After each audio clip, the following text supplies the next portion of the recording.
Titles dictate who sits at the head of the table, but the actual weight of an idea is carried by the vocabulary used to express it.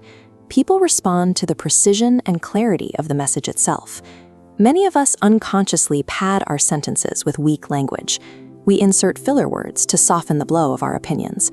But these tiny additions act like static on a radio channel, drowning out your core message and broadcasting uncertainty to your team. Conversely, when you strip away the padding, what remains is confident, direct instruction. Clear language inherently commands respect because it tells your team exactly what is happening and what needs to be done. To see how this works in practice, open your email client right now. Navigate to your sent folder and pull up a recent message you wrote to a colleague or a supervisor. Keep that specific message open on your screen. We are going to use it as our testing ground. Reviewing past conversations in isolation is the most effective way to identify the linguistic blind spots you never knew you had. Let's audit your text. Step 1 is identifying hedging words. These are defensive mechanisms, words we use to artificially soften our statements so we don't seem overly aggressive. Scan the email you have open for 4 specific targets: just, maybe, I think, and kind of. Look at this mock presentation slide. It starts with, I think this might work. These words act as friction. They dilute the impact of your idea.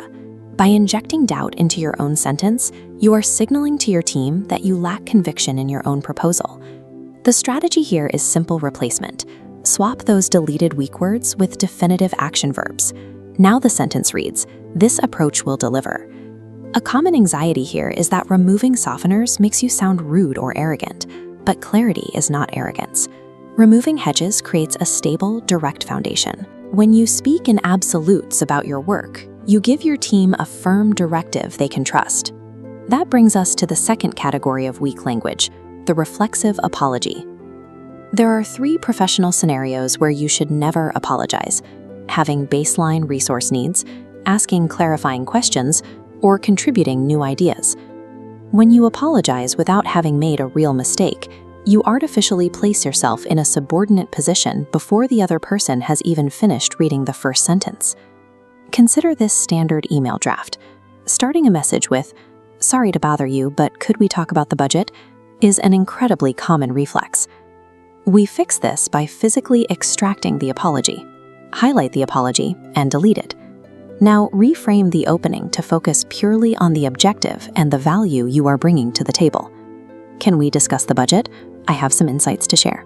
When you preserve apologies strictly for genuine mistakes, they maintain their actual gravity. You protect your baseline authority by only yielding ground when it is appropriate.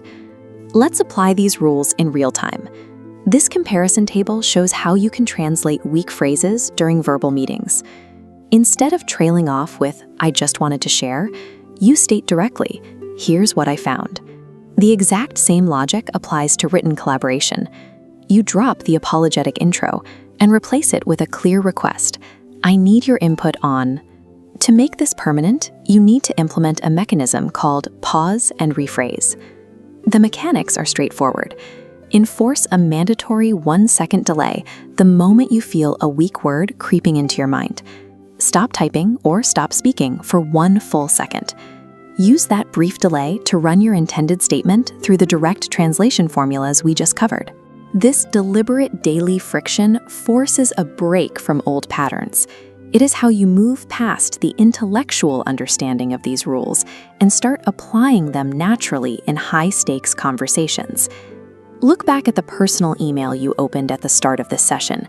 Mentally apply these filters and notice how the tone shifts from timid to commanding.